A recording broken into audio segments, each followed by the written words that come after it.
ఒకటి చెప్తాయో మీడియా మిత్రులకి, ఈయన ఏదో సెన్సస్ చేసిండు, ఓ పిచ్చోడు రాహుల్ గాంధీ అన్నట ఈయన చేసిండు. నేను చెప్తున్నా సెన్సస్ చేయి.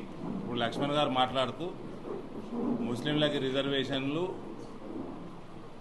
రిలీజియస్ బేసిస్ మీద అంబేద్కర్ గారు పెట్టలేదు, చేయకూడదు అని తీసుకొచ్చి 90% ముస్లింలట, బీసీలట. ఇట్లా రేవంత్ రెడ్డి తుర్కోళ్ళకి చెంచాగిరి చేద్దామని అనుకుంటున్నాం. ఇప్పుడు ఒక కొత్త సెన్సెస్ చేయి. లక్ష్మణ్ గారు ఉదారత చూడండి. రిజర్వేషన్ లేకున్నా కూడా మైనారిటీలకి మైనారిటీ వెల్ఫేర్ ప్రోగ్రామ్స్ నుంచి ఫండ్ ఇవ్వమంటున్నాడు పాపం. ఒక కొత్త సెన్సెస్ చేయి రేవంత్. నా డిమాండు, తుర్కోల దగ్గరికి వెళ్ళి రాష్ట్రానికి ఎంత ఆమ్దాని వస్తున్నది, హిందువుల దగ్గరికి వెళ్ళి ఎంత ఆమ్దాని వస్తుంది చెప్పు. ఫస్ట్ ఒక సెన్సెస్ చేయి, ఆమ్దాని తీసుకురాపో. కరెంటు బిల్లు వసూలు చేయలేదు దద్దమల్లి మీరు ఓల్డ్ సిటీ పోయి. నీ హైడ్రా మతమేందా? నీ హైడ్రా జేసీబీ మతం చెప్పు. పోయిందా ఏలాంటి వరకు? ఆడికి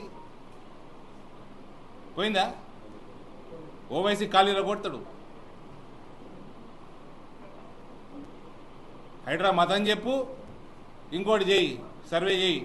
తుర్కోలోకి వెళ్ళి రాష్ట్రానికి ఎంత ఆమ్దాని ఉన్నది, హిందువుల దగ్గరికి వెళ్ళి ఎంత ఆమ్దాని ఉన్నది చేయి. చెప్పమ్మా. నిరుద్యోగులకి 4,000 వృత్తిస్తా, నిరుద్యోగ వృత్తిస్తా అన్నావు. చెప్పక ఊకే కుల చిచ్చు పెడదామని చూస్తున్నాడు.